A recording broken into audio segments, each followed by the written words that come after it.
meu nome é Cláudia Nóbrega e esta é a Impressão Intangível. O tema da conversa de hoje é personalidade para que te quero, à luz do Enneagrama. E para isso tenho o Luís Catarino, que vem falar sobre este tema tão interessante. Então o Luís é coach transformacional, apaixonado por comportamento humano. De momento ajuda pessoas a saírem da vida medíocre e atingirem realizações que permitam viver a vida que sempre sonharam. Acredita que todos têm dentro de si um guru e este permite moldar pensamentos e ações de forma a viver a vida que sempre desejamos. Olá, bem-vindo, Luís. Olá, tudo bom? Tudo bem, tudo ótimo. Agradeço imenso por teres acedido ao convite de falar de um tema tão interessante como este. E então começaria já por perguntar, então, o que é isto do Enneagrama? Então, por assim dizer, eu começo por fazer algumas perguntas. Podemos entender que, por exemplo, num mesmo casal que tenha três filhos, esses três filhos educados com o mesmo ambiente, no mesmo país, dentro o acesso igual à educação para ambos, e esses três filhos desenvolvem características completamente diferentes uns dos outros. Então, há aqui alguma coisa que já vem connosco. Ao mesmo tempo, também poderemos perceber que pessoas, mesmo em países diferentes, continentes diferentes, poderão ter padrões ou traços de personalidade muito idênticos. Por exemplo, uma pessoa que tenha algumas inseguranças, que viva sempre na base de uma desconfiança, sendo português ou sendo australiano, tem ali uns traços e uma leitura sobre aquilo que recebe do mundo da mesma forma. Ou seja, então poderemos entender que há coisas que são diferentes em nós, mas nem são assim tantas, porque depois há algumas similaridades entre nós. Uhum. E então, o que é que o Enneagrama faz ou estuda, ou de que forma que o Enneagrama nos ajuda a compreender isso? Então, a própria palavra Enneagrama significa Ennea, 9, e grama vem de traço, como eletrocardiograma. É um traço, por assim dizer, existem 9 traços de personalidade. Agora pergunto eu, Cláudia, tu sabes o que é quer dizer personalidade? Vem de persona? Sim, da palavra grega persona. Uhum. E sabes o que é quer dizer persona? Não? Máscara. Personalidade, pessoa, ser? Máscara. Máscara. Máscara. Então, é como que nós temos que vestir uma máscara para sobrevivermos. Há algo que nos unifica, há uma essência que é similar, mas adotamos, por assim dizer, 9 formas de interpretar o mundo, ou nove máscaras, por assim dizer, se formos à origem da palavra, mas é precisamente isso. São estes 9 visões sobre o mundo que influenciam um pouco do comportamento. Contudo, o Enneagrama parte de uma tipificação, mas não é um tipificador. Tradicionalmente, como conhecemos, ou muito conhecido no mundo corporativo, que é o modelo DESC, existem outros, mas o DESC é muito conhecido, ele foca muito no comportamento. E isto é assim, se eu numa determinada altura faço uma avaliação e, por assim dizer, aquilo tira-me uma fotografia naquele momento. Se eu faço, por exemplo, estes tipos de tipificadores, se eu faço este tipo de exame noutra altura, tira-me outra fotografia. Porque a gente muda, não é? E é bom que mudemos. No Enneagrama, aquela personalidade com que nós nascemos também muda, e é positivo, mas o motivo que nos leva a agir será sempre o mesmo. E esse não modifica. Uhum. Então, estamos a falar aqui das motivações inconscientes para fazer determinadas coisas, para adotar determinados comportamentos, para obter um determinado resultado. Sim, sim. Os mesmos comportamentos poderão ter ganhos diferentes. E com o Enneagrama, quem decide embarcar por este caminho, por esta visão, o Enneagrama o que nos dá é o ponto onde estamos. É como se fosse, no GPS, é como se fosse o ligar, é dar-nos a posição. Dá-nos a posição. Mas um GPS não serve só para nos dar a posição. E o Enneagrama é isso mesmo. O Enneagrama não serve só para dizer que tipo de personalidade é que nós temos. Não somos, temos uma personalidade. E vamos viver com ela sempre. Agora, é bom que nós escolhemos estratégias adequadas para o nosso tipo de personalidade. Imagina, por exemplo, o exemplo que eu dei dos pais. Imagina, eu vou agora fazer uma metáfora que é interessante. Imagina um pai que é... Isto foi um exemplo que eu vi bastante interessante. Mas imagina um pai que é limão. Imagina um pai que é limão. A falar para um filho. E ele diz, não, filho, tu tens que ser assim, amarelinho, casca não muito dura, não muito mole, tens que ter sementes, mas não precisam ser muito duras, mas tens que ser azedo, porque a vida necessita de pessoas com azedo.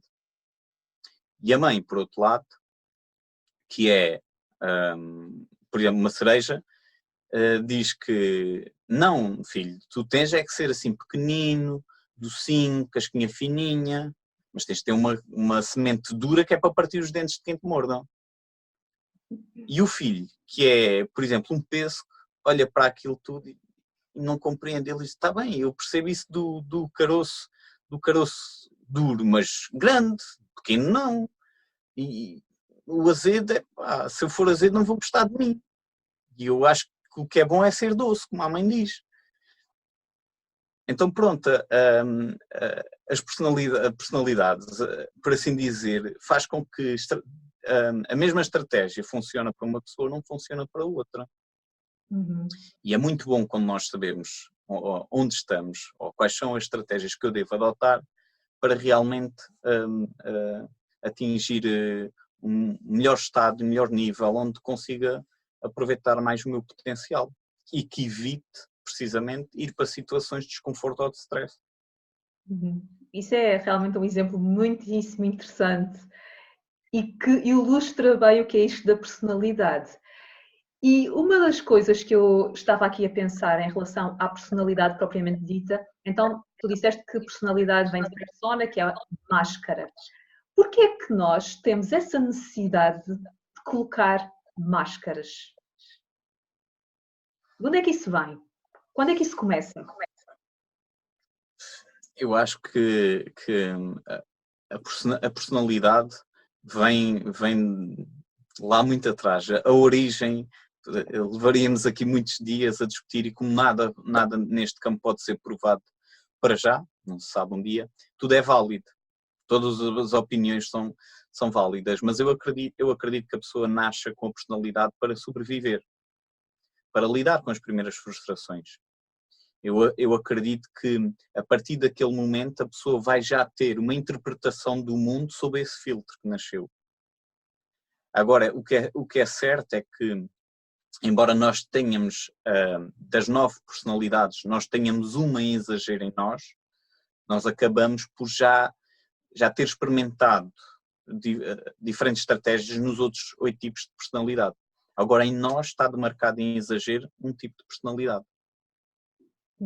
Que altamente influencia quer os nossos comportamentos, quer como nós nos sentimos, como nós interpretamos as situações e até mesmo como nós contamos a nossa história, a nossa vida. Sim, porque aí nós iremos contar de acordo com esses tais filtros, de acordo com a nossa visão do mundo e com a forma como interpretamos aquilo e não provavelmente como as coisas aconteceram. Uhum. Por exemplo, dentro dos tipos de personalidade, podemos separar em três grandes grupos que são os instintivos, os emocionais e os mentais.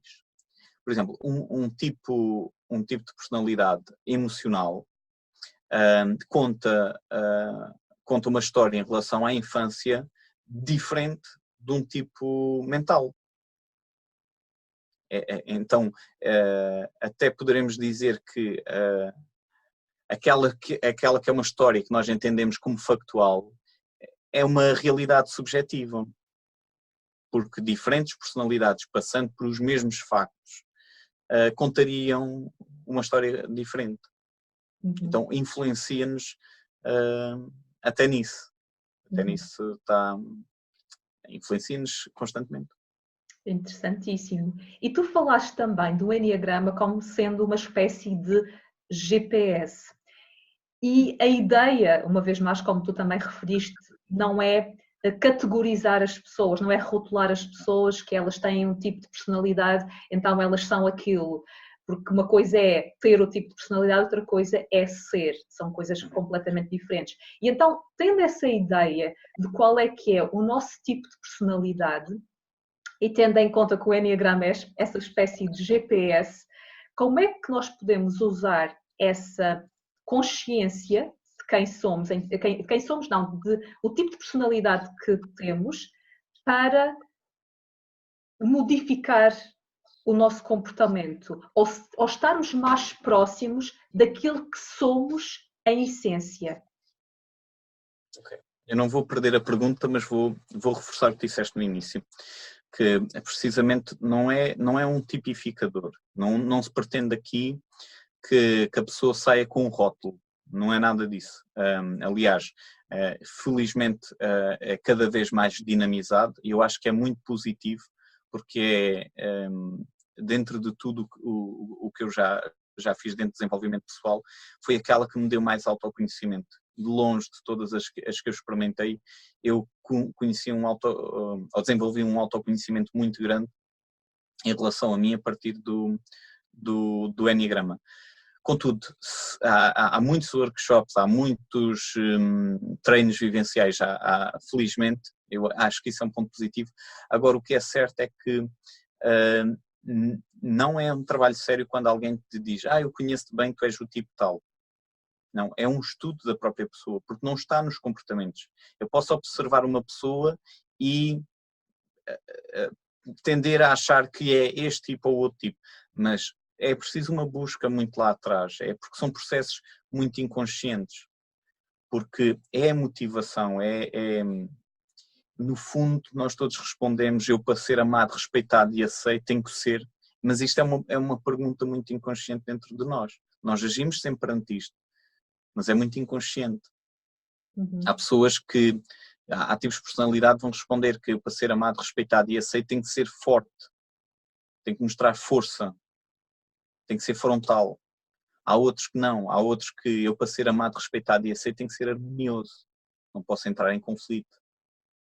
Há outros que para ser amado, respeitado e aceito eu tenho que ser perfeito, eu tenho que estar sempre certo, eu tenho que estar sempre correto, as situações têm que ser sempre perfeitas. E então se eu observar só o comportamento, eu posso não chegar a estas questões chaves, ou a esta questão-chave, que é muito importante para a descoberta da personalidade, porque a pessoa tem que encarar esta resposta como algo que sim, para mim faz sentido. Agora sim, é muito por aí, é eu não aceitar, não é não completamente aceitar a personalidade, mas é eu não dizer, olha, tenho que me aceitar porque eu sou a personalidade tal e para mim as coisas funcionam assim assim. Não é nada disso. Nada disso. É eu saber que esta personalidade tem coisas que me favorecem ou que me beneficiam, mas tem outras que me prejudicam. Uhum. E é a partir é a partir daí adequar as estratégias. Tu perguntavas como é que nós, através da personalidade, um dos maiores crescimentos que podemos ter é que nós não estamos habituados a olhar para dentro. Não estamos habituados. Então, o maior ganho à partida, ou podemos dizer, o primeiro de todos é olhar-se para dentro. Esse então é se nós pararmos o nosso dia-a-dia, se nós sairmos no fim de semana para ir fazer, por exemplo, um workshop ou um treino vivencial de Enneagrama, pronto, aí já é muito positivo. Mesmo que nós não saímos de lá identificados, porque há workshops que não permitem, o tempo é escasso, não permite a identificação, mas só de nós percebermos que existem 8 outras formas de interpretar o mundo, já nos torna um pouco mais conscientes, um pouco mais ponderados nas nossas ações, não julgar tanto, é um dos outros benefícios, nós não julgamos, tentamos compreender muito mais o que é que o outro quis com aquele comportamento, que para mim não me parece adequado. Mas é aquela velha máxima, por trás até do mau comportamento está uma boa intenção. Uhum. E então esse é o primeiro ganho, é olharmos para dentro. Porque essa é uma das primeiras, em questão do workshop, essa é a primeira dificuldade, porque quando, por exemplo, começamos a falar de personalidades, as pessoas começam a entender, já estou a ver aí a minha irmã, estou a ver aí o meu irmão.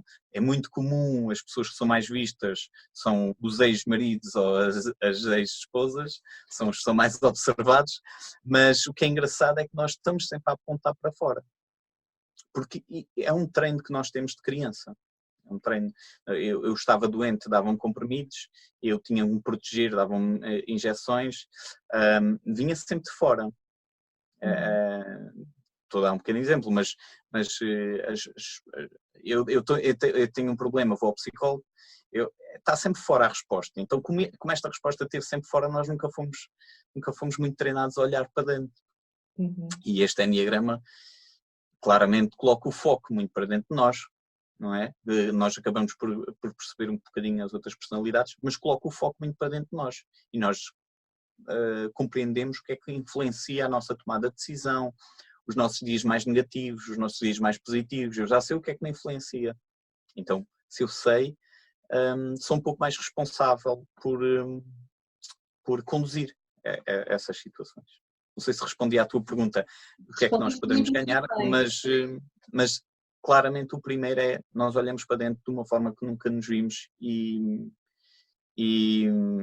vai-nos fazer muito sentido até coisas passadas, situações passadas, relacionamentos, conflitos, vai fazer muito sentido. Vamos conseguir encaixar. Sim, é curioso que tu falaste em várias coisas que são muitíssimo interessantes, que é, sim, nós temos um tipo de personalidade e aqui a questão também é olhar para dentro e perceber os mecanismos que nós adotamos, quer sejam de forma mais ou menos consciente, e ao mesmo tempo também ter mais compaixão em relação aos outros, porque aí nós conseguimos perceber que os comportamentos do outro não são aquilo que ele é, aquilo são os filtros e a máscara que ele colocou para o mundo para conseguir ser amado, aceite e que realmente sinta-se parte, porque as pessoas querem pertencer e querem sentir que estão cá e que pertencem a este lugar, e por isso é que também estão em meios em que estão rodeados de pessoas, é que têm constelações na sua vida, e isso é muitíssimo interessante e tu explicaste isso muitíssimo bem. Vou-te falar aqui um bocadinho sobre a origem, porque vai ao encontro até um bocadinho disso, que é o Enneagrama foi um conhecimento que simbolicamente tem muitos milhares de anos. Não vou entrar em detalhe, tem muitos milhares de anos e teve a influência de George Gurdjieff, que era na altura um rapaz muito novo, arménio, que vivia precisamente ali na Arménia, era um ponto que cruzavam-se muitos povos.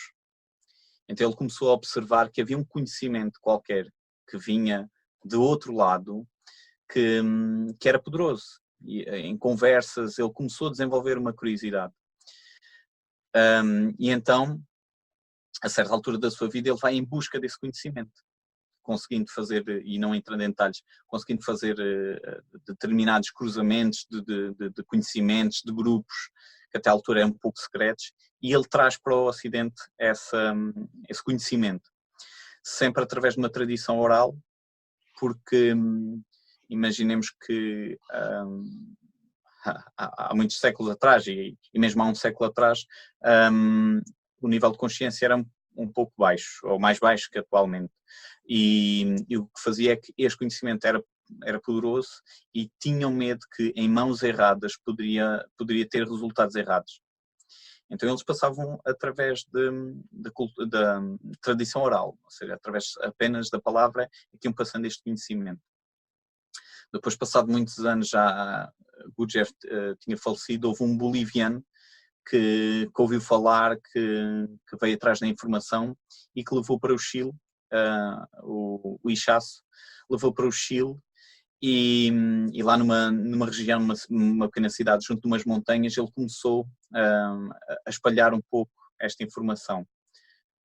Há um chileno que é psiquiatra na Califórnia e que ele ouviu falar que no país dele havia alguém com conhecimento diferente e ele tirou quase umas férias sabáticas e com um grupo foi até Oscar Ichaço e pediu para ele lhe passar esse conhecimento, e foi através daí que o Enneagrama ganhou a descodificação em personalidades, porque até então era um pouco simbólico. O próprio Gurdjieff passou através de danças, porque ele já se calhar tinha algum conhecimento de música e dança, foi muito por aí, e aqui o Ichaço e Cláudio Naranjo é que descodificaram. Cláudio Naranjo, que era psiquiatra, e que ele pôde perceber que algumas patologias psiquiátricas encaixavam alguns destes traços de personalidade. Então, por assim dizer, e não me leves a mal esta expressão, mas é assim, nós todos temos um grau grande de descontrole ou de loucura, só que temos travões. Então o Cláudio Naranjo teve a oportunidade, ou teve mais acesso a observar os padrões de comportamento sem travões.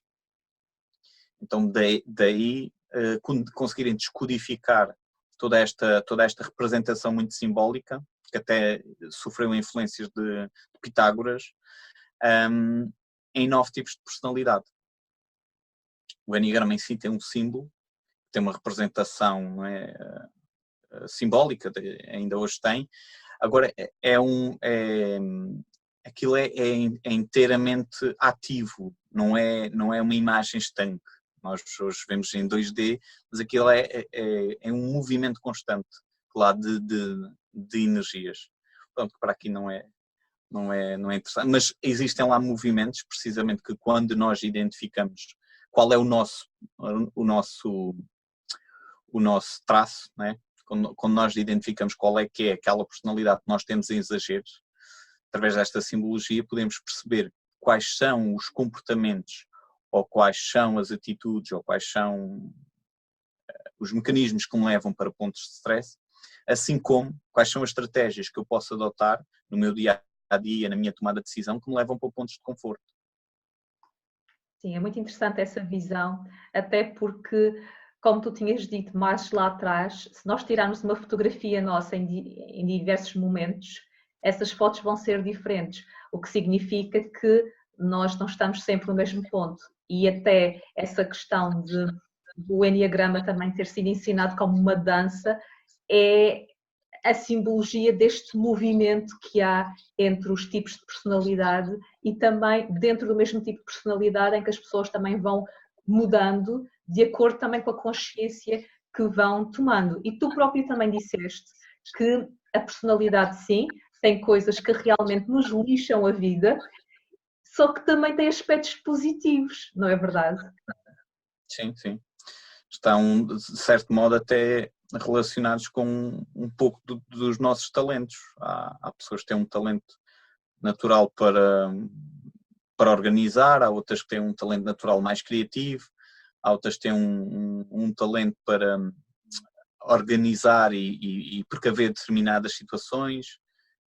Está um pouco ligado também a isso. Mediante o tipo de personalidade poderemos ter aí alguma... Não quer dizer que não podemos desenvolver toda e qualquer uma outra competência, não é? Mas naturalmente há umas que nos são mais confortáveis. E em relação ao nível de consciência, sim, influencia e muito a nossa forma de agir e o nosso comportamento. Eu posso dar o exemplo de duas pessoas, né, muito conhecidas na atualidade, e que têm o mesmo tipo de personalidade e que têm formas completamente diferentes de se comportar devido aos seus níveis de consciência. Estou a falar de Donald Trump e o Papa Francisco, que nós choca um bocadinho, mas sim, ambos têm o mesmo tipo de personalidade. Um, provavelmente, com mais consciência de si e mais consciência daquilo que é importante ele fazer para se desenvolver e para estar em equilíbrio com todos os outros. Outros, claramente, se calhar, muito menos desenvolvido nesse sentido. Mas sim, é aquilo que vai ao encontro do que eu digo, o comportamento nada tem a ver.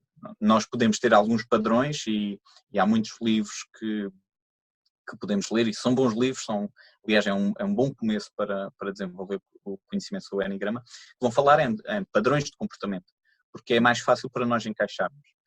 Mas no fundo, qualquer comportamento, ou seja, o comportamento não diz claramente qual é o tipo de personalidade.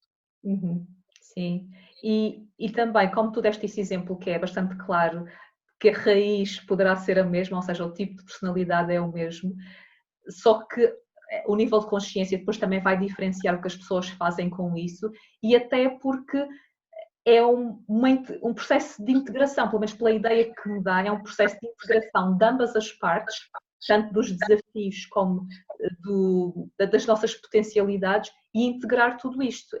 Há alguma ferramenta que o Enneagrama dê neste sentido para nós conseguirmos integrar tudo isto e conseguirmos ter uma vida mais equilibrada? Sim. Dentro do Enneagrama e na representação, nós, como eu disse anteriormente, temos em exagero um tipo de personalidade. Mas olhando ao Enneagrama, e que tem lá os tais traços com os movimentos, nós recebemos influência de outros 4, diretamente da influência de outros 4 tipos de personalidade. Primeiro é o que nos transporta para o ponto de desconforto ou para o ponto de stress. Claramente há uma corrente que nos puxa sempre para lá. Ou seja, é fácil cair nesse, por assim dizer, nesse rio, e quase todos, quando estamos nesse ponto, estamos muito reativos. Mediante o tipo de personalidade, reagimos de forma diferente, mas normalmente estamos num ponto que reagimos muito, ou que agredimos muito o outro, ou que, digo eu por palavras, não estou a falar de movimento físico, mas pronto. E é esse ponto essa condução ou essa linha leva-nos para um ponto de stress, que é outro tipo de personalidade, ou seja, a minha personalidade é esta, mas eu quando estou em stress adoto os comportamentos menos bons de outra personalidade. Vai dar sentido àquela expressão de que eu agi estava fora de mim. Isto vai dar muito sentido a essa fase. Nem sei como fiz que eu estava fora de mim. Ou disse e quando disse estava fora de mim, ou fiz e quando fiz estava fora de mim. Dá muito sentido precisamente a essa expressão, porque inteiramente quando nós estamos em stress quase não respondemos sobre aquilo que sempre vimos o mundo. E por outro lado também temos a influência de outro ponto de conforto, ou de outra personalidade que nós, enquanto estamos num momento bom ou num momento de crescimento na vida, temos características positivas dessa personalidade. Estas são diretamente 2 personalidades que nos influenciam. Faz sentido, Cláudia? Sim, claro que sim. Sim. E então, nós para chegarmos ao nosso ponto de conforto, ao nosso lado temos outras personalidades. Isto seria melhor com uma representação da imagem, mas, por exemplo, e numericamente pode haver títulos como reforçam uma característica mas numericamente é representado tipo personalidade 1, tipo 2, tipo 3, tipo 4. Podemos ver autores que atribuem uma característica daquela personalidade ou uma identificação através do nome, mas os números são mais neutros neste sentido. Por exemplo, um tipo 2 de personalidade é influenciado pelo tipo 1 e pelo tipo 3, no sentido que se eu for a estes tipos de personalidade adotar as estratégias positivas ou as que me faltam, eu posso olhar as estratégias que um usa e que outro usa e o que é que me falta para estar melhor. Se eu adotar essas estratégias, poderei mais facilmente ir para o ponto de conforto. Agora, se eu não ter conhecimento em relação a isso, eu vou adotar aquilo que acho que me é válido, ou aquilo que o meu amigo me disse, ou aquilo que o meu pai me disse, ou aquilo que eu observei e que achei que resultou e pode estar a conduzir-me para uma situação de stress. Portanto, ter consciência e modificar aquilo que precisa ser modificado, porque nada é fixo e imutável, tudo está em constante transformação. Aliás, basta olharmos para a natureza que está sempre constantemente em transformação, em regeneração, e nós também estamos neste processo, e a nossa personalidade também, e aquilo que na verdade nós somos também, embora quem somos normalmente não vai variando muito, aquilo que vai variando é os filtros que colocamos à volta disso e que vamos tirando, e por isso estamos mais próximos daquilo que na verdade somos. Esta conversa está a ser muitíssimo interessante e nós podíamos estar aqui a falar muito tempo sobre isto, porque o Enneagrama é um mundo e é bem profundo, não é tão superficial que é só, como tu disseste, temos aqui categorias, vamos tipificar as pessoas. Não, isto realmente tem uma raiz bem profunda e quem sabe deixamos isso para uma outra conversa. Há alguma coisa que queiras dizer a quem está a assistir a este vídeo em relação a esta questão da personalidade? Alguma mensagem final que queiras deixar? É assim, como te disse ainda há pouco, acho que é uma boa forma de quem nunca mergulhou, ou mesmo que já fez algumas impressões sobre autoconhecimento, sobre autodescoberta, sobre compreensão do outro, por assim dizer, pode ser a primeira motivação. Mas é uma ferramenta muito válida nesse sentido. É um estudo que não se encerra no dia que eu for a um workshop, ou no dia não se encerra a partir daí, não. E lá está, isto poderemos estar a falar aqui do Enneagrama e a personalidade, é uma parte muito pequenina, lá está, é só saber a minha localização. E sabendo a minha localização exata, eu sei qual é o caminho que tenho que traçar para ter melhores resultados e viver uma vida de acordo realmente aquilo que me deixa feliz e que me é confortável. Isto tem sempre um grau de subjetividade, mas efetivamente eu já não vou tentar lá chegar com estratégias erradas. Se o fazer é por minha conta e risco, porque aí eu ganho consciência de que o que é válido para mim e o que não é válido para mim. Sem dúvida. Então, esta conversa foi uma espécie de semente que foi lançada à Terra e por isso cabe a quem está a assistir, se ficou interessado em saber mais sobre a Enneagrama, há realmente formas de pesquisar, há livros, há workshops vivenciais e, no fundo, o que está a ser proposto é um caminho de autodescoberta. Agradeço imenso por teres partilhado toda essa informação e teres despertado a curiosidade das pessoas que estão a assistir. E então esta foi a Impressão Intangível com Luís Catarino.